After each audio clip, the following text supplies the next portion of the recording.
Thanks to Mantis Sleep for sponsoring this video.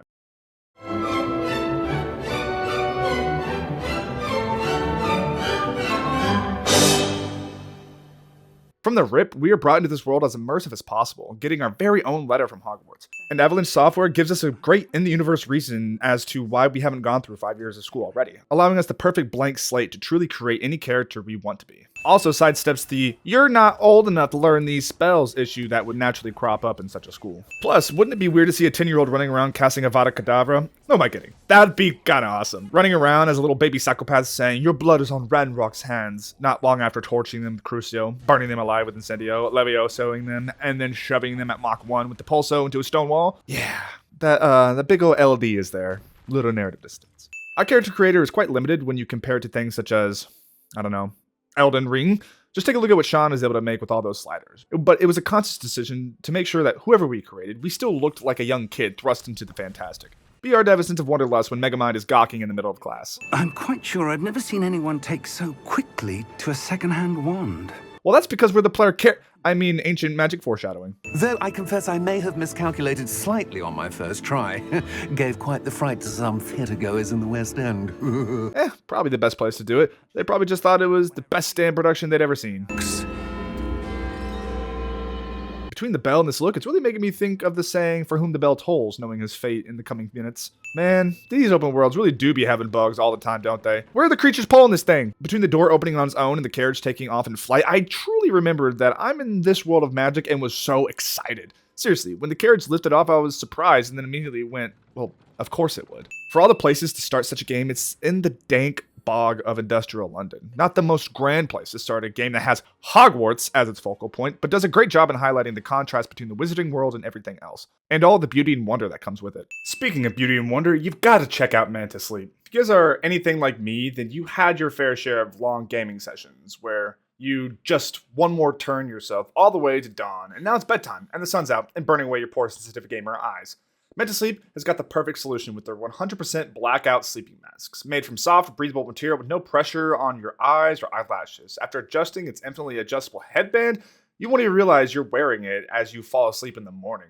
It's perfect for us gamers, yes, but what Manta is really about is the pro nap movement, bringing back naps into our everyday lives. The 20-minute power nap is no joke for how big a boost it can give to you throughout a day, to your physical body and your mental clarity, and Mantis Sleep face masks are perfect for sliding in that nap anywhere. On the couch, in a bright, stuffy airport, got a 20-minute break at the office? It's easily baggable and ready to go anywhere. I personally wear this mask almost every night, especially since my girlfriend likes to read before bed, and it's perfect for us. She even loves hers too. So join me and Mantis Sleep in the Pro Nap movement, and use the links in the description and the pinned comment to get 10% off your next order. I promise you, you won't regret it.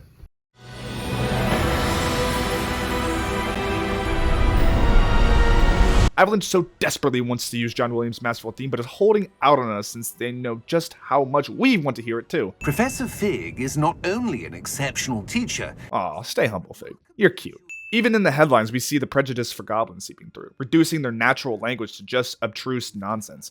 Why is that a win? It quickly sets up the perceived relationship that wand carriers and goblins have with each other. Our first look at Ranrock looks like he's taking a mugshot, framed by the camera, framed by the picture, framed by the media, and framed for being a dwarf. Being a goblin. I can only assume that she had to get rid of it quickly to keep it safe. Keep it secret. Jesus, I thought this game was rated 13+. Oh, they were Thestrals and our PC hadn't seen death yet. That's a pretty cut and dry way to let us know George can no longer be curious and didn't apparate away. Kinda metal if you ask me. Fig casts Accio without a wand. He really is that dude. Super neat that the dragon eating the camera is our natural fade to black. We fade in on a super cute innocent squirrel being confronted with death, an exact parallel to what our character just went through. But that key you discovered was clearly a portkey. Portkey, just like Portkey Games. I'm a little late to the wizarding world side of gaming. Each of these games transports us to a new experience of this IP. It's a great name for the label. Sir, those ruins, do you think... The portkey was meant to lead us there? I do. Oh, heck yeah. Our character doesn't just wash away all the aspects of the older, wiser characters just to make us feel more powerful and look better. An increasing issue with games and movies. Something that had to remain intact with teachers being vital to our further understanding of magic in this world. But magic is no different than any power. What really matters is the one who wields it. Fig already dropping some wisdom bombs on us. For those not in the know, the reveal that this goblin is in fact the size of a goblin is fun. Could have been hiding anything behind that desk. Vault number 12, I presume. Precisely. The key? Your wife's portkey. Oh, yes, of course. Fig just playing along like a little cutie. Smart. Must have talked to some lawyers in his time. Only give as much information that is needed. Keep your hands inside the cart if you don't wish to lose them. That little giggle definitely has happened before. Is it practical and a waste of resources? Absolutely. But if I'm making a roller coaster to get around my bank, you bet I'm gonna have fun with it. Vault number 12 was commissioned shortly after Gringotts was founded over 4 centuries ago. It resides in the deepest part of the bank. Perhaps after they Delved too greedily and too deep. You'll notice the red bands in his eyes. We might see this as just a silly little allegory of police bad, but really just shows us how deep in Ranrock's already with his troops. And the inserts of our PC help sow doubt on this creep. Damn, does that bring me back? Having to trace the spells all the way back in the PC Philosopher's Stone game. Anyone else remember that one? Collecting the jelly beans and Flipendo! Accio! Defendo! Levioso! Deposo! Fig's showing us up on exactly what we're going to be capable of later on. I give you the light of Erenir, our most beloved star. You seriously can't tell me this is exactly what you were thinking, right? Ooh, the mere presence of Ranrock has got the camera shaking and askew. I have no patience for traitors. As we will surely learn later. To end up here. Come. If you're confused on where here is, the music tells us exactly where we are. Plus, this just being the first time we hear the theme in its entirety. I will always shake my ass to the Harry Potter theme. No better time to use it than seeing the true main character of this game. I'll elaborate on that more later. Seeing Hogwarts bathed in moonlight gives an even more mystical quality, and damn did Avalanche rip it straight from how we remember it from all other media. It's truly breathtaking and what Harry Potter fans have been wanting for years. The symbol of ancient magic is woven into the W of Hogwarts. It's the center of the world. Hogwarts is the basin for all ancient magic and was crafted using it, and Hogwarts is the center of this world. You come here with preferences and preconceptions. Certain expectations. Avalanche talking directly to the player about our relationship with the game. Was I hoping for a Pottermore-like series of questions to determine our house? For sure. But most of us came in this knowing which house we want to be in, and Avalanche doesn't waste our time and lets us choose, cause it's pretty obvious which house of each of these belongs to. Is it ambition? I may seem single-minded, but it is important to go after what you want from life. And that's why Slytherin is the best house, and we can fight down in the comments about it. I want all of you to be unnecessarily angry about why your house is the best one down below. Slytherins are misunderstood, and we all mean well, but have always had our energies focused somewhere else by an outside force, and then we're to blame for it. Let me ask you, would you rather have a Gryffindor who will take a bullet for you because they're brave, or a Slytherin who would have shot first? Aw, a quick instance of our future buds celebrating our sorting. Due to the unfortunate injury on the pitch in last spring's final, this year's Quidditch season has been cancelled. Perfect lampshading for why this game doesn't have Quidditch. With how much Avalanche had built up for this game, I understand, and I am crossing my fingers for a future Quidditch DLC, kind of like the old expansion packs for the old Harry Potter PC games. I'm sure you will have plenty to do before classes begin tomorrow. Hogwarts does a really, really great job at immersing us in this world. I really did get that giddy feeling I'd get back when I was in grade school about the first day. Seeing everyone again, hearing the stories from the summer, figuring out who I was going to sit with at lunch and which classes I was going to take. I'm ominous. Ominous Gaunt. Ominous gone.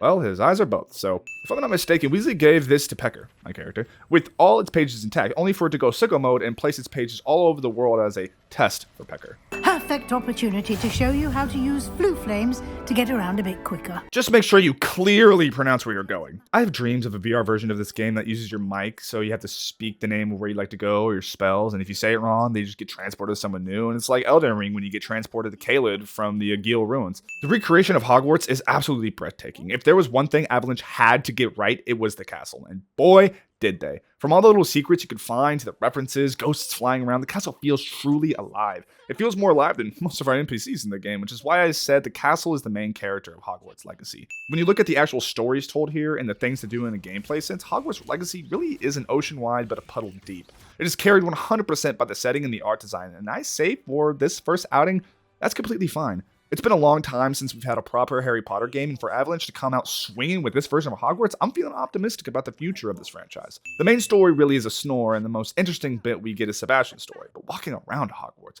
you can really just get lost in here. Every room and tower you see from the outside, you can actually get to on the inside. I would say the size is a 1-to-1 match in and out, but this is magic we're talking about. We know Hogwarts is bigger than it appears, which is even better. There's never a boring thing to look at in the castle, whether it's the moving paintings, a violin sounding without a player, two ghosts chasing each other, or running up the staircase and it feels like it's going to stop appearing at any moment. I understand those who wanted a bully type game with the whole focus being on the school, and I kind of want that too with the potential this castle has, but I digress. The castle is still breathtaking. Let's not forget that the Central Hall gives big Central Station vibes, or better yet, as Weasley put it, Our King's Cross Station, so to speak. You seem to have provided our new 5th year with a solid foundation in the basics of spellcasting. I'm afraid I can't take all the credit there. I freaking love Fig, a model of humility he is. The map is enchanted to help you find your way. Avalanche has it easy making just about all the gamey elements be diegetic to the story because magic! And you all know I love when that's the case in my games. Hogwarts is real lucky that Muggles have nothing to do with this castle. I assure you that is not HSE certified. You may be asking yourself how an old woman like me single-handedly took out the largest poacher ring in eastern Wales and lived to boast about it. Hecate is the last person we'd expect to teach defense against the dark arts class, but you know what they say, respect the elders in a job or the young fizzle out, or something like that. Especially with how the teachers in the books and films rotate out faster than Dumbledore asking Harry calmly about the Goblet of Fire. First time I saw these suits of armor move, I straight up got jump scared by them. Hope I'm not alone on that. And when it comes to the classrooms, it's just about everything with Hogwarts. It all looks ripped straight from the films, just as the outside of the castle was. I can hear Hermione in my head chastising Ron about proper pronunciation at the sheer look of this room. Even if it's not 1-for-1, this does take place 100 years before Harry Potter, and it isn't a living castle after all, but the bones are still there. Shall we begin? Welcome to Year 5 of Charms. Now, a detail I love among all the teachers, and even extended beyond them in some cases, is their costume design is synonymous with their assumed cultures they hail from. Magic genes can be found in anyone, anywhere in the world, and throughout Hogwarts Legacy, this is on full display in stride. Hogwarts really is a melting pot of all sorts of different people and cultures. By the looks of it, you all spent your holidays practicing Obliviate on one another. Hogwarts nails the teacher that loves his job and wants to enjoy his students, coupled with the awkward students who don't want to be there. Do you even remember how to perform a basic summoning charm? That little smirk. She knows, but doesn't want to be that student. Only one book will be needed per partnership, Miss Dale. The Ravenclaw girl is drowning in books. At every turn, you see how much Avalanche cared about crafting this world, even with the things so obvious and minor as this. Okay, sorry. I want a VR Harry Potter game where we actually have to do the motions with the controller and use the mic to cast our spells. How cool would that be? Potential is nothing without practice. Talent is nothing without hard work. Luck is preparation meeting opportunity. Being the PC means I'm better than everyone.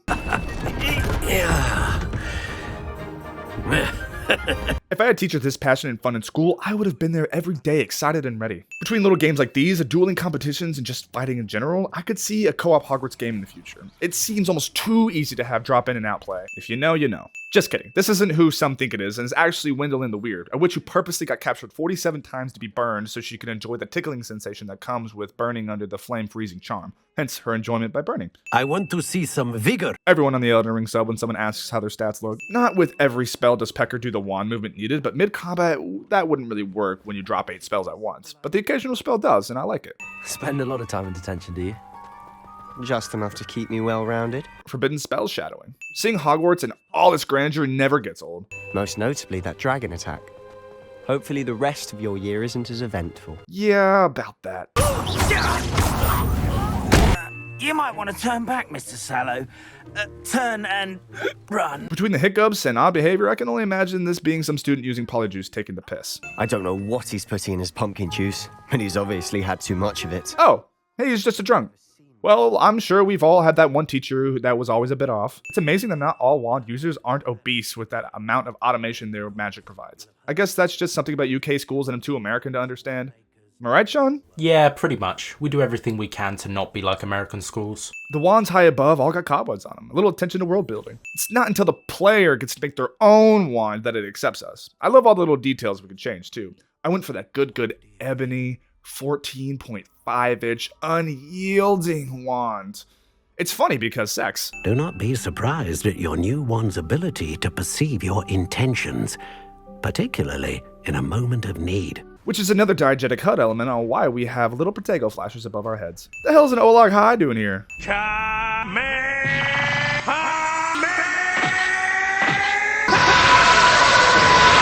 Not to worry, Victor.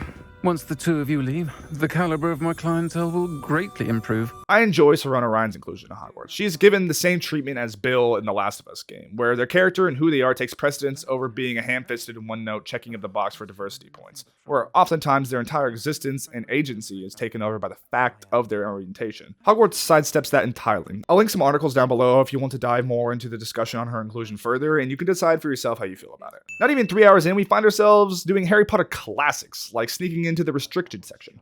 Especially in light of your unusual situation, starting as a 5th year. Oh, she's a 5th year just like us. So I wonder if that's an intentional parallel or not. I did see swirls of magic everywhere that day. My father insists it was my imagination running wild. Sounds like the classic Gotta Touch Dad. If I can't see it, it's not real. It was certainly real to me. It was not your imagination. Percival, Professor Rackham can see them too. But we've never known of another who could. Nima corrects herself to Professor Rackham to keep the professionalism of the teacher-student dynamic. She blurted out his first name since they're good colleagues, but also as a way to stop him before saying too much that they had a hand in restoring her village. There's more to magic than spellcasting. Oh, for sure. Just like there was more to elementary school than PE and recess. Good morning, Professor Garlick. How wonderful it is to see you again, Lenora dear. Ah, yes, of course. The two hippies come together right away and vibe about their plants. Class, please welcome the newest rose in our garden. Rose. I'm obviously the second prettiest. We all know who's the first. The mandrakes! It's the mandrakes, you simps! And we're perking Ranrock's side with our thorns. Let's protect our ears. Now, everyone. Huh. After putting in the earplugs, Garlic's voice is now muffled. Attention to detail. Grip their mandrake by the tendrils and give it a firm tug. Rule 34 artists about to go crazy, aren't they? Imagine this and what a plant is feeling every time you pull it out of its pot. Take that, vegetarians! A prepared student is bound to bloom. But the most important thing cultivated in herbology, please welcome the newest rose in our garden. Garlic just can't help herself in speaking in terms of herbology in her everyday speech. This feels like the perfect moment to slide in those Ubisoft trademarked time savers. And thank God, Hogwarts does not. Hogwarts actually doesn't have any microtransactions to speak of. Is it weird that this guy looks just like Snape? Maybe. Does it make me feel right at home? Yes. Yes, it does. Hey, Sharp, Snape, come on. Potions is one of the most challenging and hazardous subjects taught at this school. Ugh, it's basically just chemistry class. Did I get a D in that? Maybe. And that's why I make YouTube videos and not meth. It can heal some injuries, but not all. Hence his limp. Notice Sharp's refraction in the glass. Dragon dung. Dragon dung, Merlin's beard, blast. Really seems like the tenants of Hogwarts are cursing the way YouTube wants them to. It only took about 3 hours, but we finally get to play the game. The spell combat in here is nothing groundbreaking, but it feels really good. Combining all the spells to break down defenses and juggle and control the battlefield never gets old. Add on all the pretty effects and everyone shouting spells, it's so much fun. Plus the animations of our PC looks badass, especially when using ancient magic. This bridge. I think that's enough said. Many of the classes outside of the main quest are just montaged through, and that really indicates exactly what direction Avalanche wanted with Hogwarts. This game is about the exploration and how you spend your time outside of the classroom, about living in this breathing world outside of the Hogwarts walls. How other people in the surrounding towns get on in this world of magic. Something that the films and books didn't exactly pay that much attention to. Here I am, as good as my word. If only your deck saves were as good as your word. It took the cunning of a Slytherin to track down these pages. Or the bravery of a Gryffindor, intellect of a Ravenclaw, or the patience of a Hufflepuff, right? I do wish the differences between your house selection was a bit broader than just minor changes in the dialogue and a few side quests, but it's a big game and the focus wasn't on the school sim aspects, so I'll let it slide and hey, they still got house-specific dialogue. When you find it, say intramuros. I think it's Latin. It is Latin meaning under the walls, teasing the location of the map room. Something oddly solemn about this place. Such regal creatures, stags. Have you ever seen The Prisoner of Azkaban? Intramuros. Okay, so we say intramuros, and Jackdaw sounded like he said inframuros. Inframuros is within the walls, which this tomb directly is, so both work and are fun. The gear system is simple and gets the job done, but what I love most about it is the ease of transmogging. No grinding for 100 hours to get that layered piece like in Monster Hunter World Iceborne. Every piece is immediately usable after collecting. There is a lot to take in with Hogwarts Legacy, and in a way, I'm kind of glad that they waited till level 5 to allow us to allocate skill points. Overwhelming players off the rip is a surefire way to turn off new players. Up, up, you stupid ratty school broom! Me trying to get up, if you know what I'm saying. One leg over, so there's a leg on each side. None of that side saddle nonsense. Oh, what? You're telling me all those spicy pictures of witches aren't flying correctly? No! So many things Avalanche had to get right with this game. Another one was the broom flight. It's a little unwieldy at first, but what can you expect from flying around on a broomstick? And seeing Hogwarts and the rest of the world from the air is like a whole nother experience. One thing that I keep saying with this game never gets old. The core of this game's systems and mechanics are rock solid. You can fly next to every little bit of Hogwarts too. No weird invisible walls or no fly zones anywhere around it. Avalanche lets us get up close and personal with it. Hefty points will be taken from each of you. If you really think about it, house points are just like whose line is it anyway? Everything's made up and the points don't matter. You're in this class because you're still not showing yourself, or frankly, your broom the proper respect. Is that fat shaming? No. She's trying to keep him as a true straight-edge Ravenclaw. Shall we?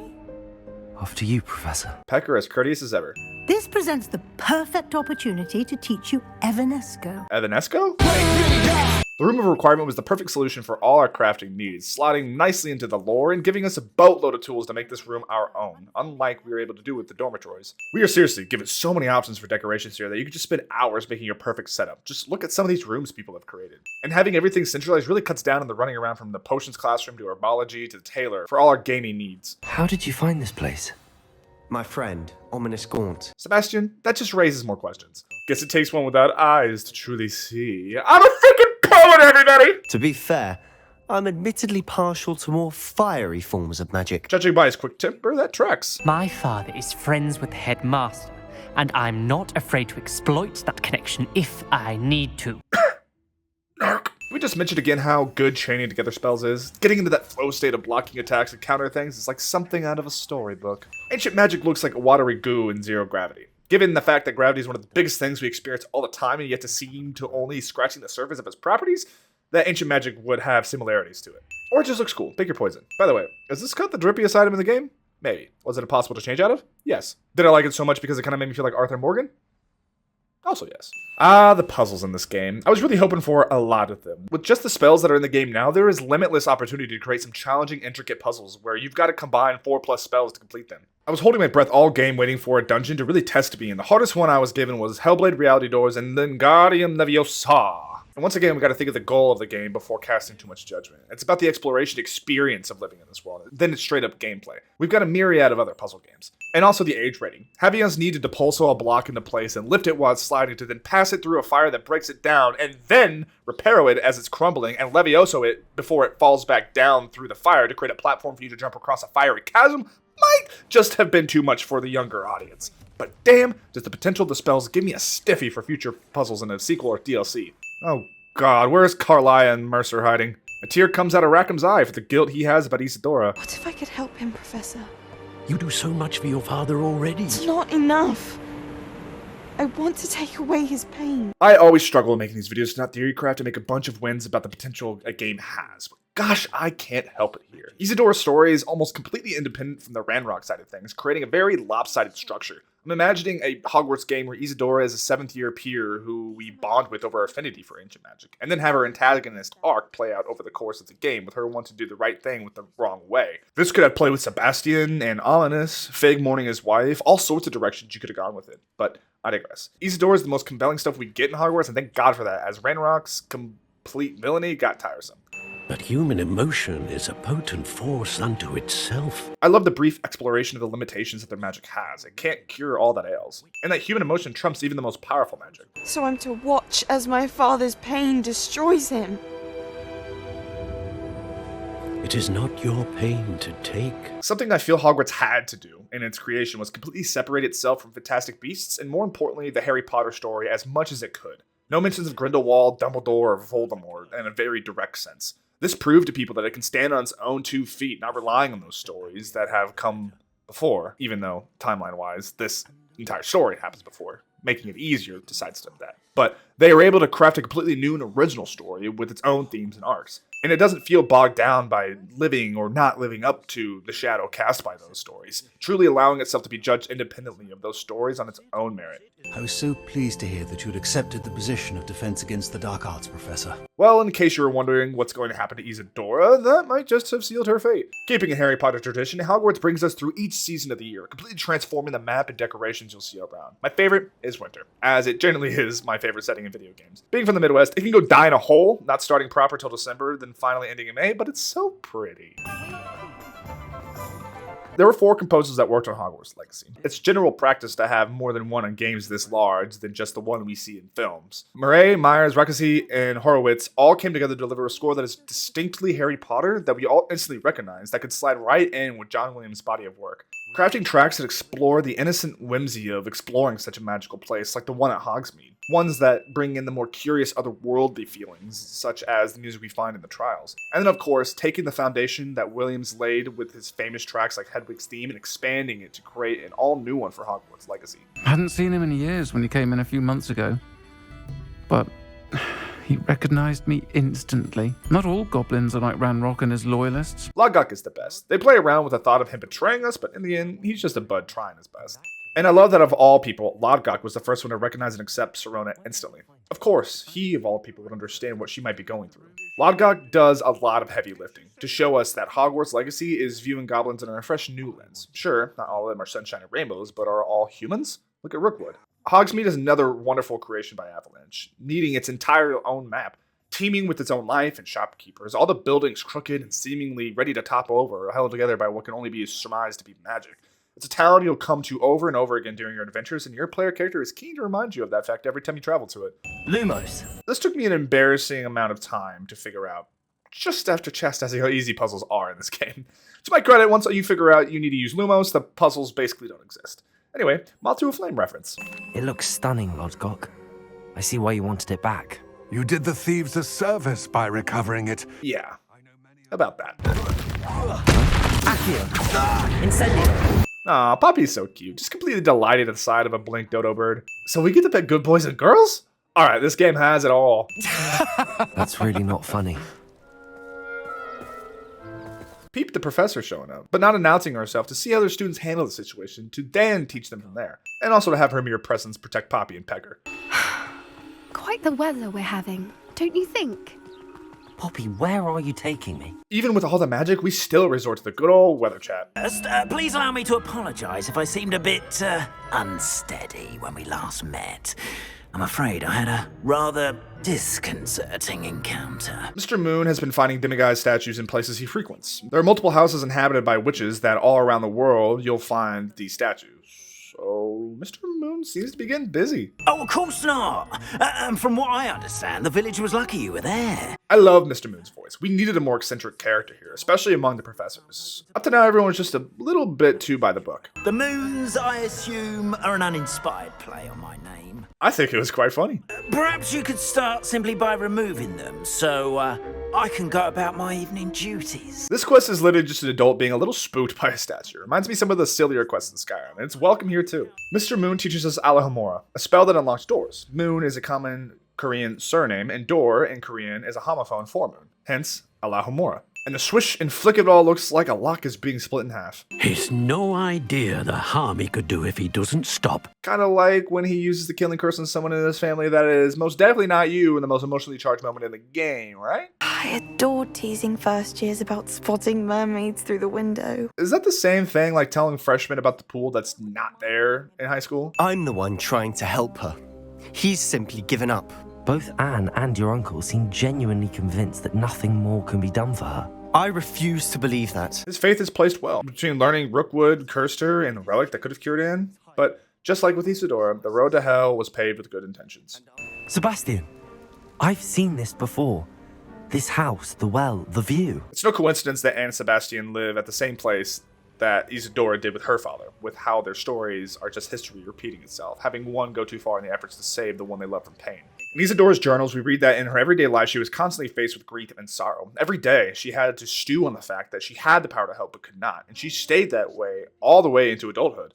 Something we might forget since we see the pensive's interactions over the course of a few dozen hours. But anyone seeing people suffer for that long would crack under the pressure to help. It's in our nature. Speaking of the game having it all, we don't just get to pet animals, we get to rip them out of their natural habitat and force them into our magical pen to breed them into sleep to use them as a farm. How charming. From which they gazed millennia ago on the very self-same stars above us. Even with all the magic in the world, the stars above and what the universe even is continues to humble. There's an interesting thought experiment that we as people have grown larger egos and more self-centered due to light pollution. We can no longer look up at the stars at night and be faced with the question of what's out there, and have a constant reminder every day of just how small we are in the grand scheme of the universe. As my teacher used to always ask after a statement, what are your guys' thoughts, comments, and responses to this? I'm Amit. I'm something of an astronomy buff. They were so close, so damn close. First broomsticks, now hippogriff. One might say this game has it all. I wouldn't have to dig if you could simply manage to bring me the child. We wouldn't need the child if you hadn't sent a dragon to retrieve the container I spent months and countless ministry favors tracking. There's the difference between these two. Ranrock isn't for subtlety and just wants it done, while Rookwood is much more meticulous in his actions. Haha! We gotta use the gate to switch realms to see our targets. Pretty tricky, Avalanche. Ah, Rookwood cried too. Let's see if the guild tracks with all four of them. That we have the power to take away pain. Because lobotomizing always did the trick back in the 40s, right? We as people are shaped by our experiences and how we react and change because of the way they made us feel. Taking that away removes a core part of our literal being. So like Rackham was saying, this is a massive human rights violation. As Isidora comes into frame, the camera gets askew. Like it's telling us what she's doing is only going to lead to a lopsided world. I know. Continue to hone my magic. And I thought it was only me noticing the patterns this game's main quest follows. Our kind is swiftly losing patience with the poachers and those they work with. First goblins, mistreatment of house elves, and now centaurs. Humanity in the wizarding world really has it rough with all these races and species that can intelligently speak for themselves and speak up about their oppression. They've literally got to hear from the horse's mouth how terrible they've been. Ever heard the quote, if animals could speak, mankind would weep? Hey, they use a control-based Protego to have it not be shattered by the obvious damage spell the dragon casts. I trust you can read gobbledygook better than you can speak it? I can, Sir Lodgok. Sir. How respectful. Lodgok deserves it, too. Impressive workmanship aside. Goblins were forbade to carry wands, so they had to use other means to stay competitive. It's like how people in high school bullied the nerdy kid, and then once they partied through university, they were now working for the nerdy kid. No? Not the same thing? Oh. If you share Ranrock's views, then why are you helping me? Oh! Are we gonna get some actual character development? Improvised research site. She was studying something so intently that she almost didn't notice me. It's amazing the difference between the generic dialogue scenes and the ones that have actual direction put behind them. Every time there was an actual cutscene with camera work versus shot reverse shot, more attention to the facial animations, blocking, and motivated gestures, I was actually glued to the screen. It seems to create the breadth of content Avalanche was able to, concessions had to be made when it came to the cutscenes, and I completely understand when making a game this large. Something's gotta give. The reverence with which she talked of goblins and their intelligence and skill, it caught me entirely off guard. I'd never been treated with such respect by a witch or wizard. Avalanche is doing the most they can to write a story that fits into the contentious world JK created, but with more nuance, and I believe with the hope to rewrite the narrative on what goblins are and can be in the HP universe. A tall order, I know, but baby steps are needed when it comes to dismantling something so ingrained as goblins' place in this world. But furious when I told him about Miriam. Berated me for trusting a witch. Made better that we've got people on both sides who are unaccepting. A feud completely fabricated from nothing but prejudice and perpetuated by generational traumas and learned behavior. Something we all understand far too well, and elevated this from silly wizard game to something a bit more thought-provoking. Thank you, Lodgok, for telling me this. That smile and grip to his heart is bringing him back warm memories of when he was working with Miriam. Come now, Annabelle. It was a long time ago. The presence of ghosts flying around seems quite grim on the surface, but they seem to be having a good time, and so am I. I have just the thing. A polyjuice potion. Amazed Avalanche didn't have us go on a goose chase looking for the ingredients for the potion and then wait a month to craft it. Probably because the trial we are about to enter is infinitely more interesting than scraping together some ingredients. Professor, I was hoping to catch you. Places to be, Professor Sharp. Places to be. Just like in the films, it'll always floor me to see actors having to play someone else imitating them. Brewed the cure for boils you wanted. I can drop it by your office when it's convenient. Of course, yes. No need for all the cloak and dagger. Simply have a student deliver it. Can never miss a chance to drop a hot steamer on an arsehole's desk, so to speak. I haven't time for any of you at the moment. None. Greetings. I mean, out of my way, children. We really got to play up the awful angle that Black is, but our character just can't help but be a softie. I wonder if I might, speak with you about Professor Fig. Oh.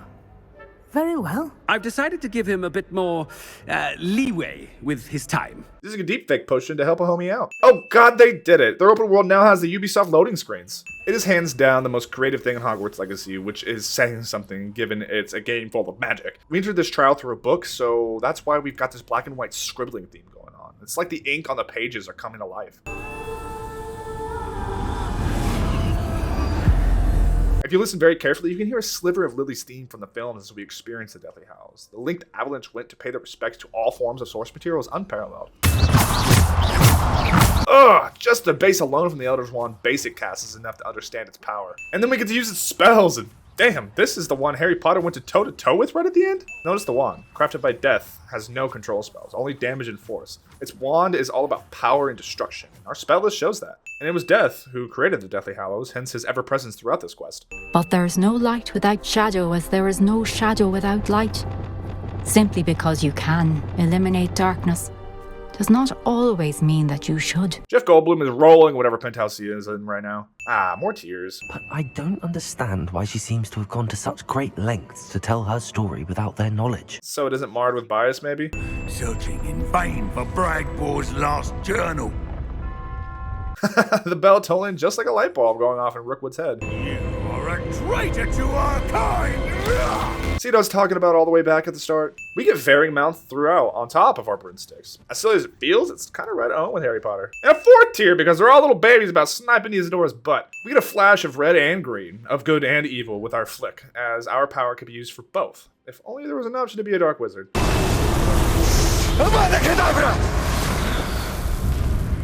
So that's why we see his pensive last, and why it's Bakar's that has Isidora's death, as he was the one to curse her with the unforgivable. And it really drives home Isidora's point of them being hypocrites. And you can't blame them, believing that she just killed Nemia and was about to kill Rackham after already stealing away people's entire personality.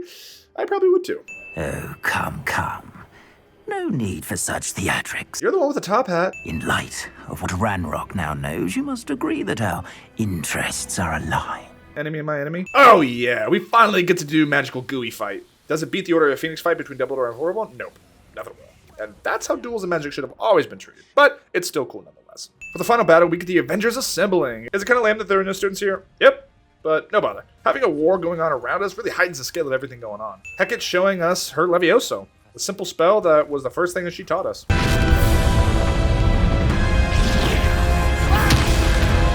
I have not seen a less ceremonious death in a video game in a long time. And that's saying something with that random, really small indie Naughty Dog game that came out recently. And with how much I actually didn't enjoy Hogwarts Legacy, but also really liked Fig, I'm sorry, but I'm going to have to remove a win for how he went out. The Ranrock fight is quite underwhelming, to say the least, but Avalanche bookends the game with a dragon. First running for one, then facing one down. A lot of missed opportunity, though, like, why are we not doing a chase scene with our broomstick? But anyway. Professor Eleazar Fig.